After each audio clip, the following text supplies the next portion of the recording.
Ասեք, եղբայր, ասեք։ Թող մոտենան։ Շնորհակալություն, որ դուք եկել եք մեր գյուղը։ Պարոն Փաշյան, շատ գոհ ենք, ուրախ ենք, ժողովրդի կողմից շատ գոհ ենք։ Այս գյուղը 250 տարվա պատմություն ունի։ 250 տարվանից մենք մանկապարտեզ չենք ունեցել։ Բայց այսօր այս հրաշք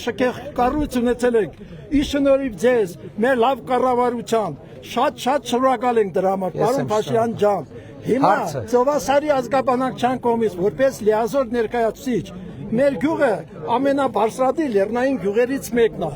Մենք սեփականաշնորհման շատ հողեր ենք ստացել։ Ամենաշատ մենք ենք ստացել 1000 հեկտարից ավել ջրովի տարածքներ ունենք։ Ոռոգման ջուր չունենք։ Այս սարի ջրերը, սերավա ջրերը գնում Են վախոր հասնում է մեր կարտոֆիլը, մեր ցանկատարած ջրելու Վարդանյան քաջիկ։ Պարոն Վարդանյան, ես ջրամբար ենք ուզում։ Մենք հիմա ասում ենք, որ որևէ գյուղում կարան ժողովուրդը նույնիսկ ջրի հետ կապված հարցերը չբարձրացնեն, որովհետև առանց իրանց բարձրացնելու էլ մենք գիտենք, որ հանրապետությունում տենց գյուղ չկա, որ ջրի հետ կապված խնդիր չունենա։ Էսա պատճառը, որ մենք ասում ենք, որ առաջիկա 5 տարվա ընթացքում, ոնց որ նախորդ 5 տարվա ընթացքում ամենաառաջնային հարցը եղել է խաղաղության հարցը,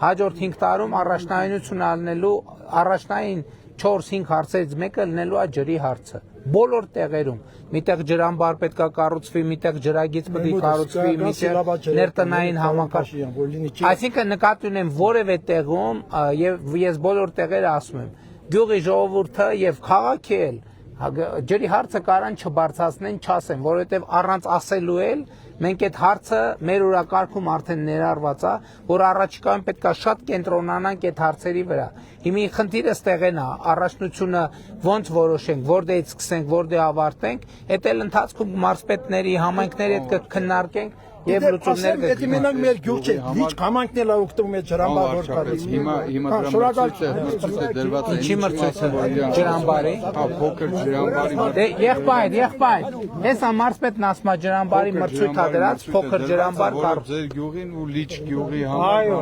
շնորհակալություն։ Բոլորից շնորհակալ։ Դու գործին անձնել Ծովասարի